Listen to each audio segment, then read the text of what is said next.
hano turabona rero ibyerekeye iriya titre yacu ko ubuzima ari urugamba, none twarunesha dute? Twavuze ko hariho ubuzima muri rusange, nibyo twarebye gusa umwanya, ubuzima muri rusange, la vie en général. Uro turashaka kwinjira rero mu buzima bw'uwizera. Ubuzima muri rusange ni urugamba, ariko hakaba hariho rero urugamba rw'abakristu. Ubuzima bwa gikristu bufite nabwo urugamba rwabo. Murabona il n'y a pas de combat sans cause. Hari impamvu Pawulo aravuga iki muri Timoteyo wa mbere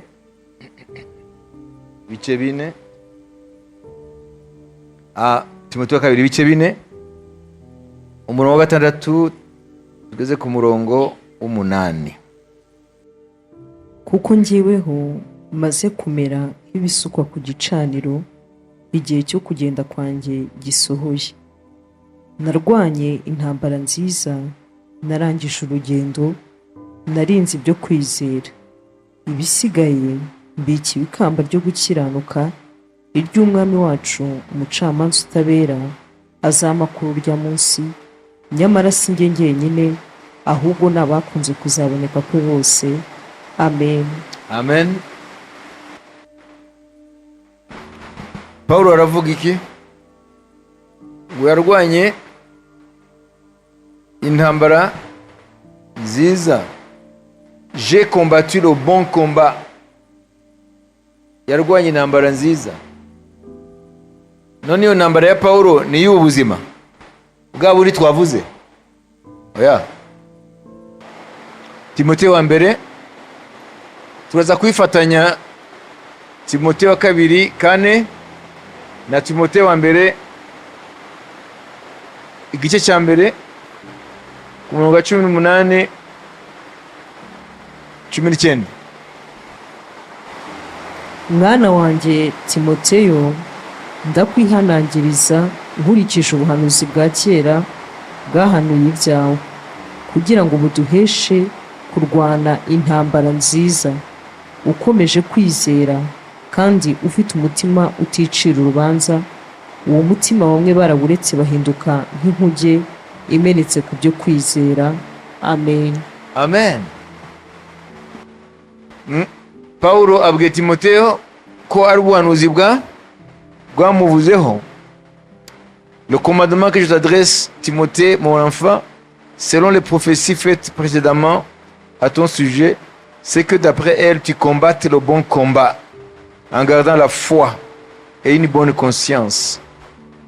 Paulo aravuga ku giti cye ku iherezo ry'ubuzima bwe, igihe yariho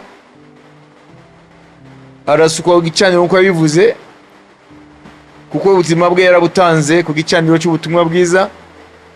Aravuga ngo bilan yakoze ubuzima bwe, cyangwa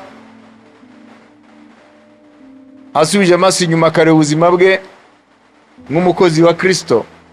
Yaravuze ngo yarwanye intambara nziza, ko yarinze kwizera.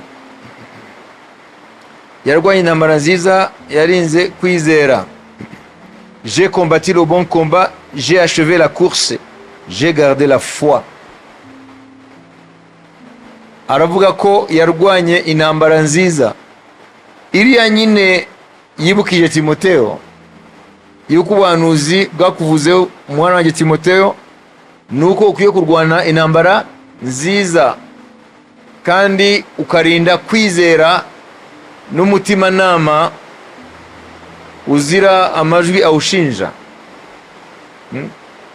en gardant la foi et une bonne conscience. Iyi ntambara ni iyihe? Twavuze kare yuko ubuzima ubwabwo twisangamo ni urugamba, kuko ibintu byose muri iyi si bisaba ko umuntu ahaguruka akarwana urugamba kugira ngo agere ku byo ashaka kugeraho. Ariko hari urundi rugamba rero rwo mu bundi buryo, kuko urwo rugamba rufite n'impamvu yindi. Hari urugamba rw'abantu b'Imana, urugamba rw'abakijijwe. Paulo yibutsa Timoteyo yuko akwiye kururwana. We yabyise ko ari the good fight, le bon combat, urugamba, intambara nziza, yahise intambara nziza. Hanyuma akavuga ko we arangije iyo ntambara nziza, kandi akaba yararinze kwizera. Ni ukuvuga ngo rero ni intambara yo kwizera, kwizera Imana uko byagenda kose. Paulo yanditse ibarwa ari muri gereza y'Abaroma. Ibyo yandikaga biri muri kontekste runaka, ariko bikaba birimo ukuri kw'ibihe byose. Ni ukuvuga ngo umusirikare w'Umuroma yatozwaga mu buryo intambara yo kurwanira ubwami bwabo bw'Abaroma bwa Kayizari byazaga mbere inyungu ze. Umusirikare w'Umuroma kurwanira ubwami n'umwami byajyaga mbere y'inyungu ze bwite. Niyo mpamvu umusirikare w'Umuroma urugamba kurwanira igihugu, kurwanira Roma n'umwami, byitwaga ko ari urugamba rwiza. Mbere yuko Paulo iri jambo arikoresha mu ntambara y'Abakristu,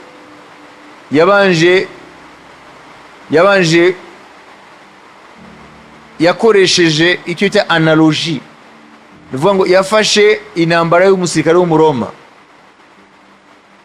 hanyuma mu mwanya w'umusirikare w'Umuroma ashyiraho umukristo. Nimba Umuroma yararwaniraga umusirikare w'Umuroma, bamusabaga patriotisme, gukunda igihugu, ubwami bw'Abaroma, mu buryo inyungu z'ubwami n'umwami biza mbere y'inyungu ze n'inyungu ze zose. Ni ukuvuga ngo umusirikare w'Umuroma bamutozaga yuko kurwanira Roma n'umwami w'Abaroma niyo ntambara nziza akwiye kurwana kurusha ikindi.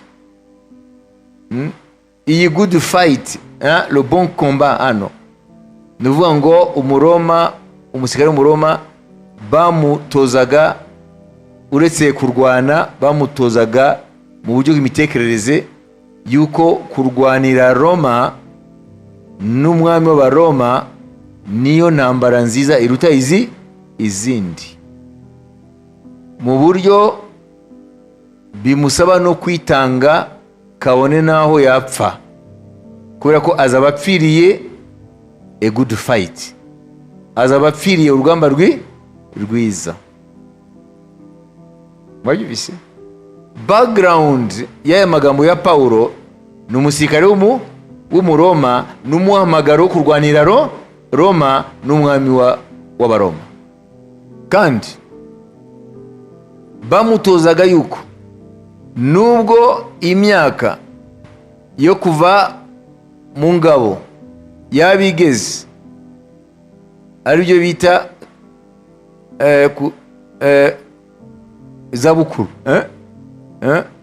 retirement, ni ukuvuga ngo nubwo yagenda muri retraite,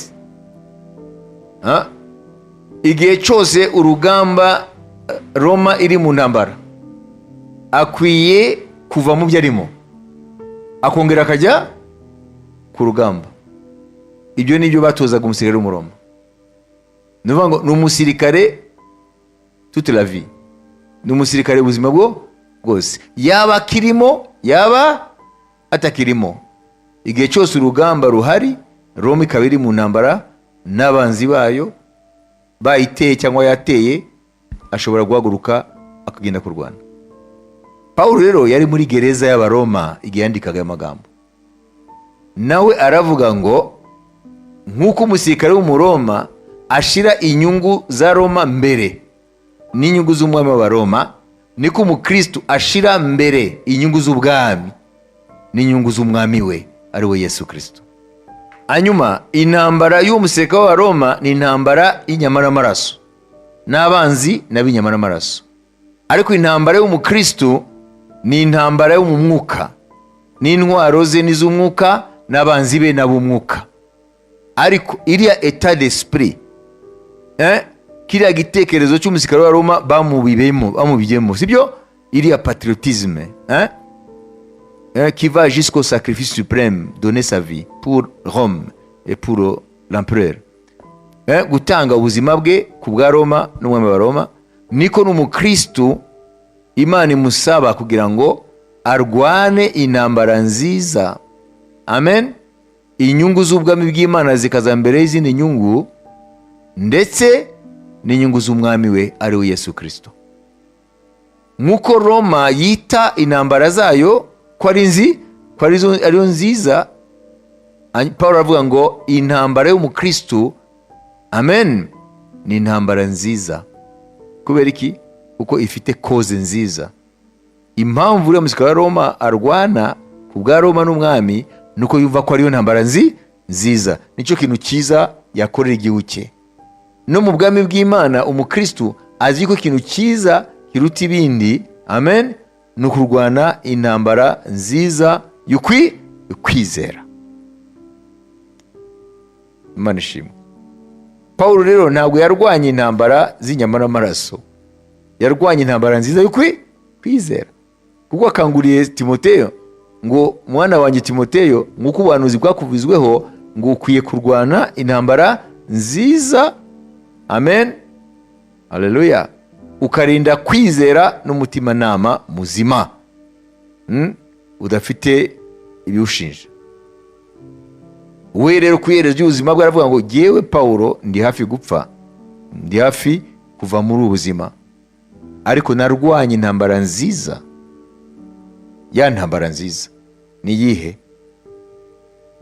Intambara ya Kristo, intambara y'ubwami bw'Imana, intambara yo kurwanira ukuri kw'ijambo ry'Imana, intambara yo kurwana ngo agakiza ka Yesu kagere kuri benshi. Ubuzima bwa Pawulo rero bwari bwatanzwe kugira ngo ubwami bw'Imana bujye imbere. Ni ukuvuga ngo inyungu za Pawulo ntacyo zari zivuze imbere y'inyungu z'ubwami bw'Imana. Niyo mpamvu bavuga ngo narwanye intambara nziza.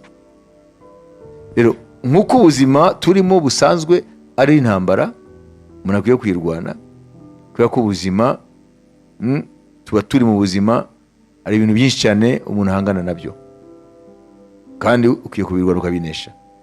Niko rero n'umuhamagaro wacu nk'abana b'Imana, dufite urugamba rwacu.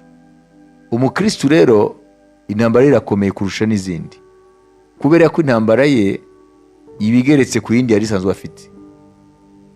Nk'umuntu hari intambara, none nk'umwana w'Imana hari indi. Urumva rero ko urugamba rw'umukristo rurakomeye. Imana ishimwe, haleluya. Dufite intambara dusangiye n'ibiremwa muntu byose, kuko twavuze ko ubuzima ni intambara. None iyo tumaze gukizwa, hahita haziya iyindi rero ikomeye, intambara yo kwizera. Kuko muri iyi si hari imbaraga zirwanya Imana, imbaraga za Satani, kandi izo mbaraga ntabwo zirwanya Imana aho iri ngo bayirwanye, ahubwo bayirwanira mu bantu, haleluya, amen, bahamagare kwigaragaza. Hari intambara hagati ya Satani na Kristo, ariko satani ubwe ntashobora kurasa Kristo, ko ntiyamushobora, ahubwo satani, haleluya, amurasa arasabe. Amen. Ni bya bindi Paulo yari akitwa Sawuli, yari warahiga abakristo, akagenda akabakurikira no mu mahanga muri Siriya, ariko igihe yahuraga na Yesu Kristo mu nzira ijya i Damasiko muri Siriya, Yesu ntabwo yamubwiye ngo kuki umpigira abakristo, ntabwo yamubwiye kuki umpigira abana b'Imana, kuki umpigira abigishwa banjye. Sawuli, Sawuli, undenganyiriza iki? Mwabibise? Saul, Saul, pourquoi me persécutes-tu? Undenganyiriza iki? Ese yigeze abona Yesu ngo amurenganye? Yamushobora se? Yararenganya abandi, abigishwa be, abamwizera, aribo twitwa abakristo. Ariko Yesu igihe yahuraga na Sawuli, umwanzi w'itorero, ariko yabikoraga azi ko akorera Imana, ko bariya abantu basenga umuntu wo gusenga Imana. We yari mu bujiji, yari afite ishyaka ry'Imana yabasekuruza, ntamenye ko iyo Mana ariyo yaje muri Kristo. Hanyuma rero muri iyo nzira rero Yesu barahura nawe, aravuga ngo Sawuli, Sawuli, Sawuli, undenganyiriza iki? Ngo urindega mwami? Niko yabajije, yakubiswe hasi n'ubwiza bw'umwami, ahumye.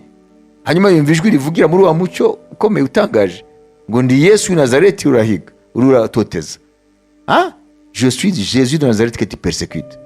Voilà. Ni ukuvuga ngo rero satani ntabwo arwanya Yesu frontalement, ko ntabwo amushobora, ahubwo satani arwanya abo bose bitirwa we, nibo arwanya. Ni ukuvuga ngo Satan combat Jésus par ricochet. Ni ukuvuga ngo satani arwanya Yesu mu bundi buryo. Amen. Mu kurwanya abera, abarwanya Yesu. Mwabyumvise? Ni ukuvuga ngo iyo umaze gukizwa, umaze kuvuka ubwa kabiri ugakizwa, uhereye aho, uretse intambara y'isi isanzwe abakristo barimo, intambara y'ubuzima bwo mu isi, amen, ahubwo hahita hiyongera n'indi ntambara yo mu buryo bw'umwuka, nayo ni intambara iri reyeri. Ni ukuvuga ngo umukristo rero afite intambara z'uburyo bubiri. Ari intambara zisanzwe asangiye n'abandi bantu bose ku isi, kuko la vie elle-même est un combat, twabivuze, ubuzima bwabwo ni intambara. None akaza n'intambara yo mu mwuka, intambara yo kwizera. Kubera ko Pawulo avuga ngo narwaye intambara nziza, narinze kwizera, ni ukubera ko ni intambara yo kukwambura kwizera. Wabizi? J'ai combattu le bon combat, j'ai gardé la foi. Narwanye intambara nziza, narinze kwizera. Abwira Timoteyo ngo, mwana wanjye Timoteyo, nk'uko ubuhanuzi bwakuvuzweho bwakubwiye ngo rwana intambara nziza. Ni ukuvuga ngo ari intambara zindi zitari nziza. Mwabizi? Umukristo ntabwo arwana intambara zose, arwana intambara nziza. Bivuga iki rero? La cause, impamvu iyo ntambara. Twebwe intambara yacu yo mu mwuka ifite cause, Dieu nita la cause de cause, kubera ko ni intambara yo gukiranukira Imana. Hari cyayiruta se? Intambara yo gukiranukira Imana, intambara yo kurasana n'ibyaha, intambara yo kwanga gupfukamira Satani, intambara yo kutemera ibinyoma bya Satani, intambara yo kunezeza Imana, haba mu bitekerezo, haba mu magambo, haba mu bikorwa, intambara yo kuvuga ngo naramenye Yesu kandi umwami wanjye ndazi icyo ashaka. Iyo ntambara rero niyo yitwa intambara nziza. Amen. Parce que la cause, c'est une cause suprême. Nubwo hari impamvu zindi, muri izi ntambara z'ubuzima bwacu turwana intambara zatuma dukomeza kubaho. Kubera ko iyo urwaye, amen, ujya kwa muganga uba ushaka gukira. None se si intambara? Nugenda hariya bakaguteka inshinge, none inshinge wowe urazinezererwa kuko isi uzemera? Ushaka gukira, amen. None si bakubwiye ati rero gabanya ibiro par exemple, kandi wenda bizanyura mu kureka ibyo kurya bimwe wakundaga, ntubyemera, ati rero nukomeza kubyuha uzarwara indwara y'ineneye. Cyangwa bakubwire ngo ukwiye kugabanya, ukwiye gufata amasaha yo kuruhuka, sibyo? Turabona mu bwonko bwawe ushobora kugira ibibazo, ntubyemera. Cyangwa akazi wakabonye, ako kazi ni ukubyuka saa 11 ukazajya gatangira saa 12, kandi ni kuva hano i Kigali ukajya gukora hariya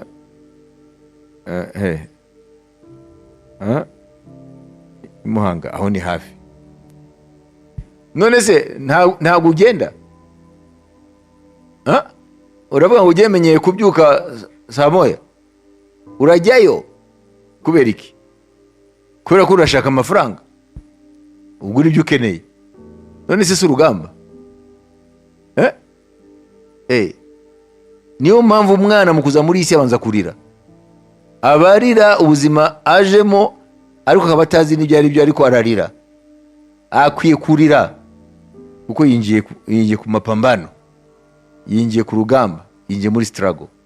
Ayibizi nagura wone utwana ku bitaro ko turira, baduteye inshinge cyangwa turi kwa muganga katureba. Ureke ibyo kwa muganga, genda saa 11 saa 12 urebe mu muhanda. Ntabwo ari abantu bakuru gusa bari barajya gushaka bwa buzima witwa Yesu, bajya gushaka bwa bundi ariko atari Yesu. Ntabwo ari abantu bakuru gusa, n'utwana duto n'amasakoshi mu kibunda turagenda hehe? Ibaze imyaka ingahe twabyutse ryari? Ibaza ko twabyutse dusimbuka mu gitana ngo haleluya Hosiana. None se kubera iki? Tuzaruhuka ryari? Tuzarangiza maternelle, tujye muri primaire, tujye muri secondaire, tujye muri kaminuza, niturangiza tubona akazi, kandi akazi ko kubyuka saa ngapi? Saa 11, no gutaha yacikanye. Hanyuma nyuma y'akazi azaronka nuze ya pension, azariteringa, azajya mu zabukuru. Hanyuma mu zabukuru ziganisha hehe? Mu kandi kazi ziganisha hehe? Iwabo wa twese. None yaruhutse ryari? Ubuzima ni intambara, ni urugamba. Mwabyumvise? Amen, haleluya. La vie ce n'est pas une promenade de santé, niko bavuga. Promenade de santé murayizi? Ni expression. Nivuga ngo ntabwo uza mu buzima ngo ubuzima ni tarara. Reka da, ubuzima n'urugamba. Wabibise? Noneho n'ubuzima bwo muri Kristo rero nabwo twumvise ko ari intambara, ariko yo mu bundi buryo, yo mu rundi rwego. Ko ni intambara yo mu mwuka, n'abanzi na umwuka, n'intwaro n'iz'umwuka.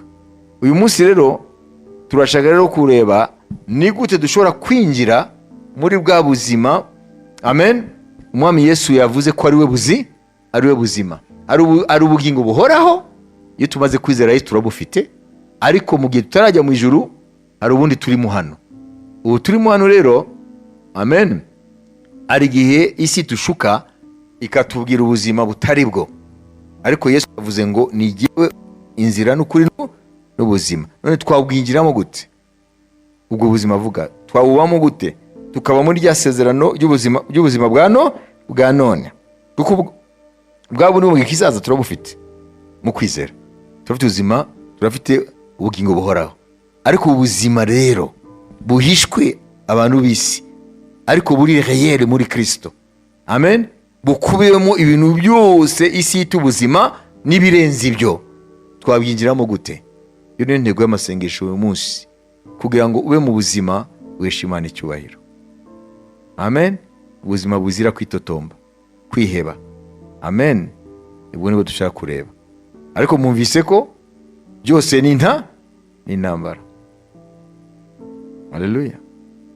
Donc un chrétien a un double combat, n'est-ce pas? Umukristo afite intambara z'uburyo bubiri. Ab'isi bafite intambara y'uburyo bumwe, niyo bita ngo intambara y'imibereho. Iyo niyo ntambara yabo.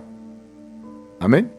Twe turafite intambara y'ubuzima turimo, n'intambara yindi yitwa yo kwizera, kurinda kwizera Imana kugeza kwiherezo. Kuko hari byinshi bishaka ko uva mu kwizera. Ibyo birumvikana? Mbere twavuze urugero tuvuga duti ibyo isi yita ubuzima, amafaranga, ibiki byose, byari twavuze ngo les gens se battent pour réussir dans la vie. Si bavuze bararwana ngo bagire ku buzima. Amen. Ariko twavuze ko n'abafite ibi by'isi mu buryo bwa mirenge, nimba byo byitwaga ubuzima, twari kubona bahiriwe. Twafashe urugero rwa Bill Gates. Ibyo Bill Gates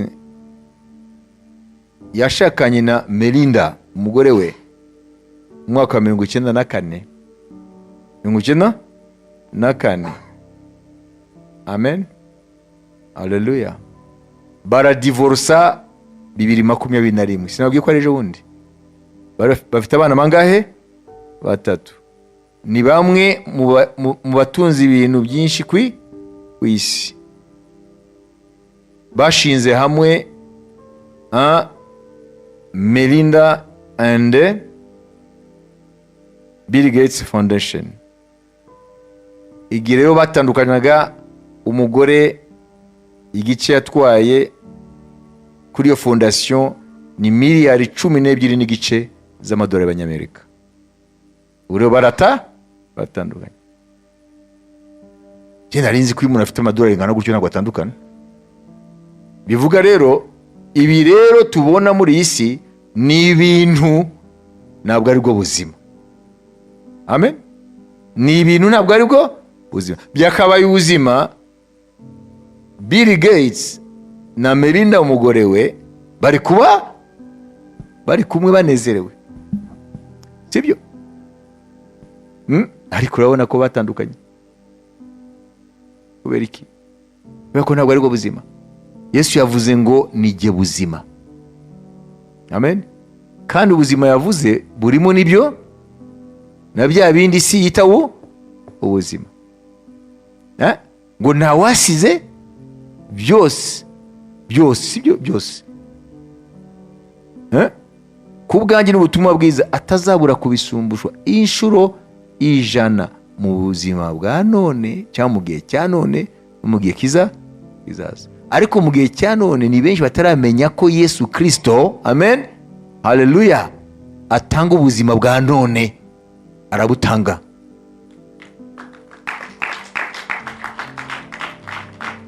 Ubuzima bwa none benshi bamwiringiye mu buzima buzaza. Ariko byereke ubuzima bwa none bakwiye kwisunga isi n'imikorere yayo, kuko Yesu we bafitaniye kontra yo mu buzima ubugingo buhoraho ari. Ariko hagataha bakwiye kwisunga isi n'imigenzereze yayo kugira ngo bagere mu bya bindi isi yita ubuzima.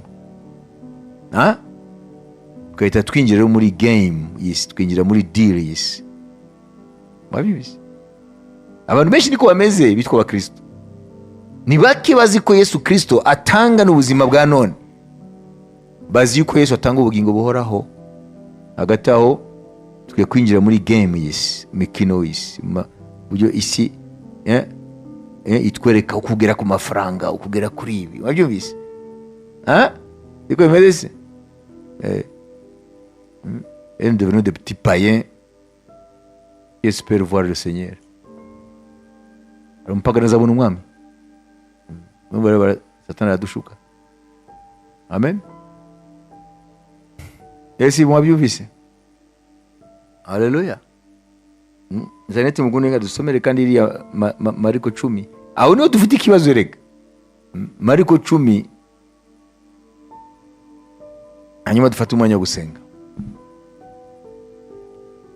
Nuko Petero aramubwira ati, dore twebweho twasize byose turagukurikira.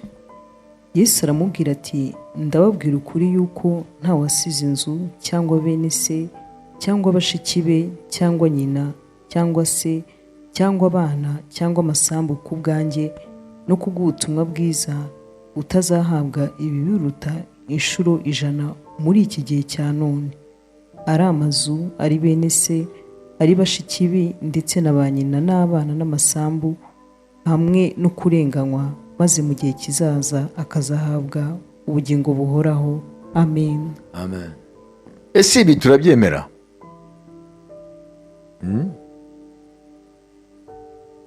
C'est le problème. Iyo abantu babyemeraga, twatuma benshi bifuza kumera nkatwe. Iyo twabyemeraga ibi, twatuma benshi bifuza kumera nkatwe. Ariko se niko biri? Hari wifuza kumera nkawe? Baza muzi wawe. Hari wifuza kumera nkawe? Umbwire ni bangahe?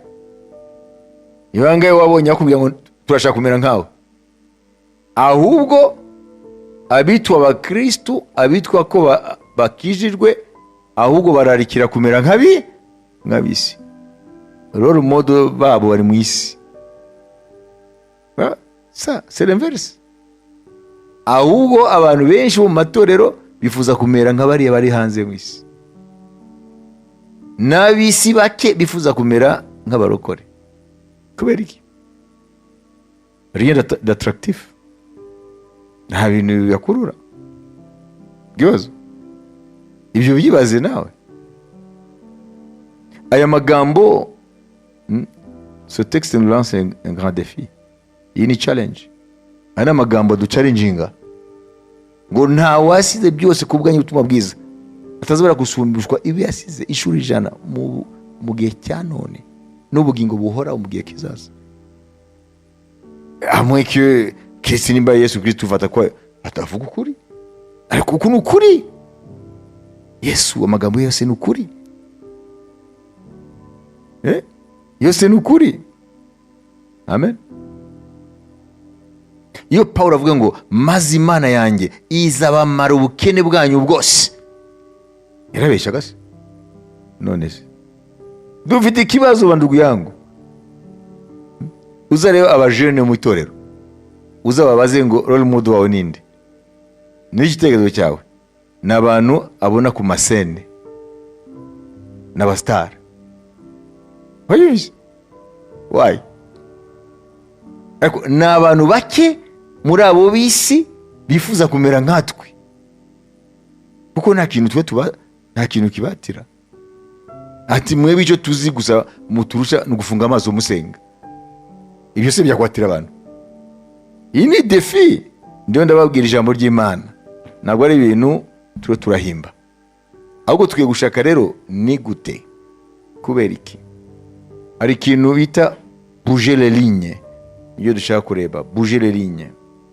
Kubera iki bouger les lignes? Ni idiome.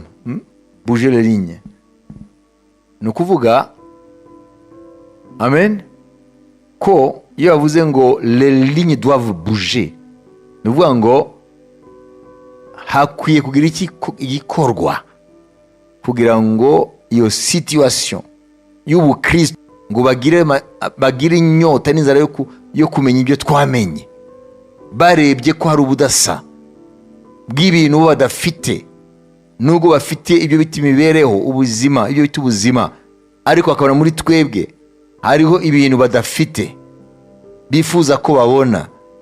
Mu gihe rero hatagize ikorwa, tugakomeza kumera gutyo, ibyo bita statu quo, tuzaba turi hanze y'umugambi w'Imana muri Kristo.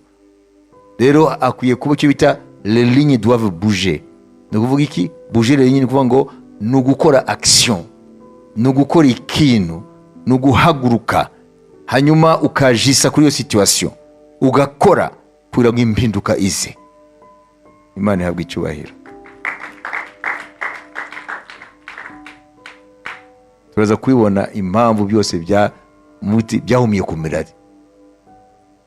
Iyo Inyarwanda avuze gutya bavuga iki? Ikinyarwanda cyanyura abavuze iki? Yewe ngo byahumiye ku mirari abavuga iki? Byagize gute? Byagize gute?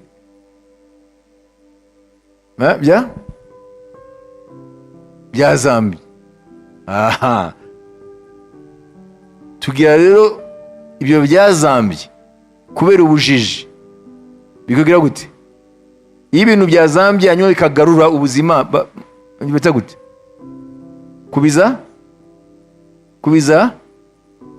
Kubizahura. Tukire kubizahura. Imana ihabwe icyubahiro. Niba nshaka uyu munsi ibyo bizahurwa nanjye ndi uwa mbere. Imana ihabwe icyubahiro. Haleluya. Kuguma mu byazambye ibyo turabyanze ko twumvise ko bidahamanya n'ijambo ry'Imana. Ntabwo ari twe kwifuza bisi, bakwiye kutwifuza. Kandi ibyo birashoboka. Uyu munsi birashoboka. Muri amasengesho birashoboka. Haleluya. Ni kibazo cyo gufata ingamba nshya. Haleluya. Twavuze inshuro nyinshi hano amagambo ya Albert Einstein wa mu scientifique yavuze ngo umupfapfa niwe yibwira ko ibintu biri buhinduke agikomeza gukora kwa kundi. Nimba ushaka impinduka ukwiye guhindura imikorere. Kandi guhindura imikorere wanza guhindura imitekerereze. Byarazahaye rero. Tugira rero tuzahure. Imana ihabwe icyubahiro. Aya magambo muyandike hariya. Haleluya. Byazahaye bikiye kuzahurwa. Gitangaza.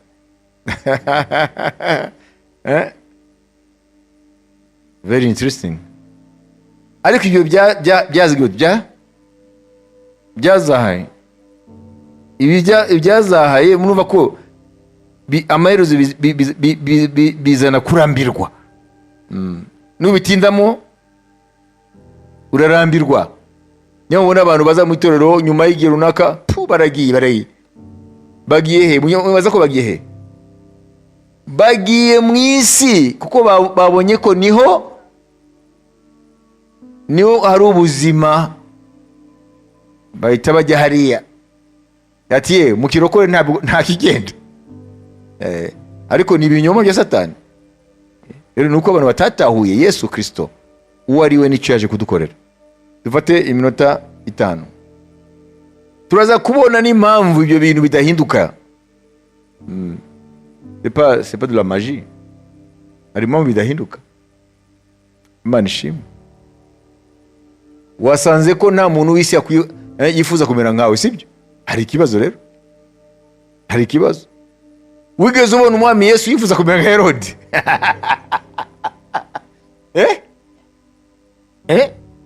Wigeze ubona Yesu yifuza kumera nka Herode?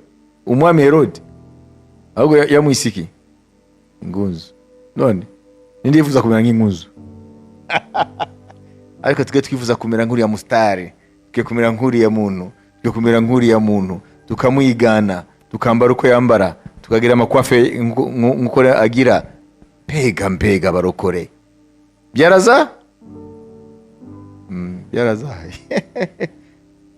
Abantu modele zacu rero modo aho twifuza n'abari mu isi ntabwo bari mu nzu y'Imana. C'est triste ça. Bintu bibabaje cyane. Amen. Haleluya. Mpuye na Bill Gates tukakora entretien privé, tukaganira nawe nkamubwira ubuzima ndimo. Amen. Nakambwira ubuzima arimo. Amen. Azabona ko ngiye ntifuza kumera nkawe. Wabyumvise? Azabona ko ntifuza kumera nkawe. Kabone nubwo ntafite miliyari afite. Ntabwo nafuza kumera nkawe. Amen. Ijambo nyiravuga ngo nimba nta Yesu ufite, turaza kubibona, nturiho, kuko nta buzima nyakuri ufite. Nturiho. Urishuka, isi iragushuka ko uriho, ntabwo uriho. Kuko ngo je suis le chemin, la vérité et la vie. Ça veut dire sans Jésus tu n'as pas de vie, tu ne vis pas. Amen. Mu Gifaransa hari ijambo yitwa verbe bayita ngo ni inshinga. Ari inshinga exister et vivre, c'est différent. Amen. Udafite Yesu, il existe mais il ne vit pas. Wayumvise? Amen. Alléluia. Alléluia. Ese iriya nkoko iri iratoragura hariya bari butware ku isoko Kimirongo kuyigurisha bakayibaga, mu gihe batayibaga iragenda itoragura hariya. Amen. Muri ziriya verbe ebyiri, exister et vivre, ya nkoko iri, il existe, c'était pour existe. Iriya nkoko iriho, ntabuze Ikinyarwanda. Ni ukuvuga ngo ibi amatungo, amen, haleluya, tout ce qui, ibintu byose bifite ibinyabuzima, c'est ça, cyangwa ibinyabugingo, ibinyabuzima,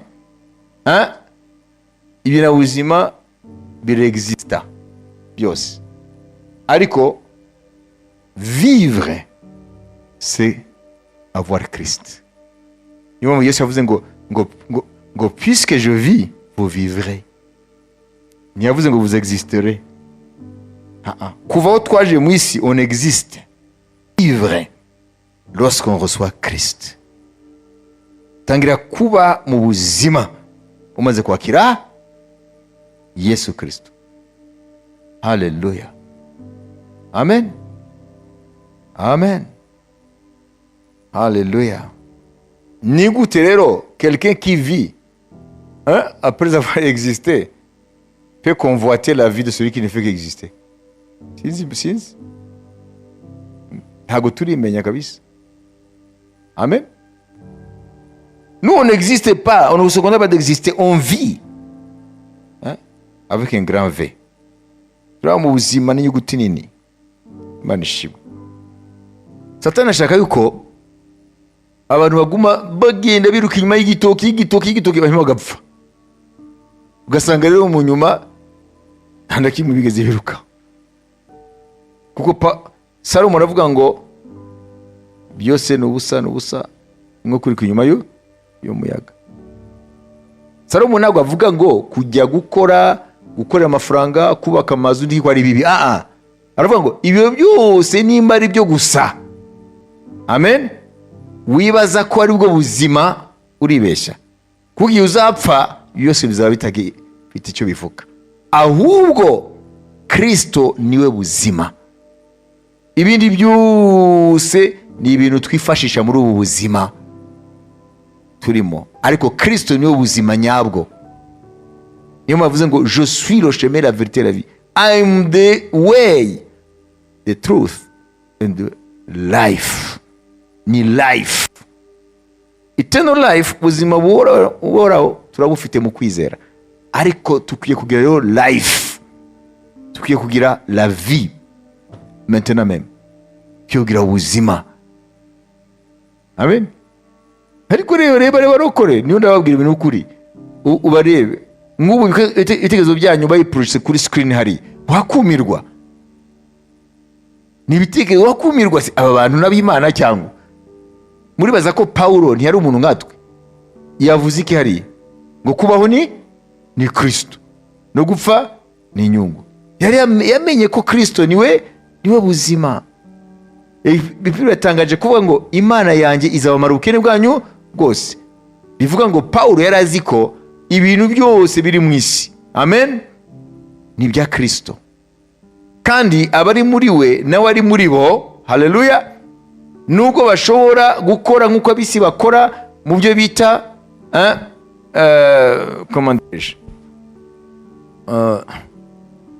nubwo baba mu buzima bwabo twavuze ubuzima rusange, ariko ntabwo ubuzima bo babibona ko ibyo ari bwo buzima, ahubwo Kristo muri bo nibwo buzima bwabo. Ibi bindi byose umwami Yesu, haleluya, niwe agenda amenya abe uko abinjiza muri ibyo. Imana ishimwe, haleluya. Iyo umukristo acuruza, abazi yuko ubwo bucuruzi bwe nimba koko abucuruza mu bukiranutsi atakoresha inzira z'isi, abazi yuko umwami Yesu Kristo, amen, haleluya, niwe soko yo kwagukirwa muri ubwo bucuruzi bwe. Kandi umwami Yesu azana ukuboko kwe akagushiramo mu buryo ucuruzanya na Kristo. Habivuze ngo kwa Yesu yaza mu bucuruzi.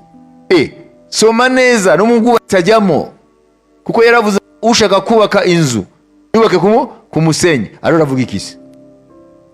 Aravuga iki?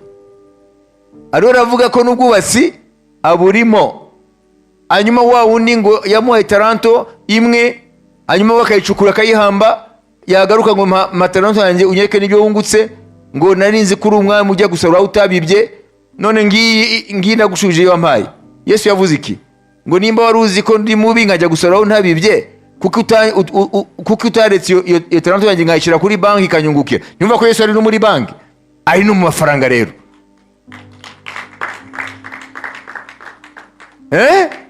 Haleluya.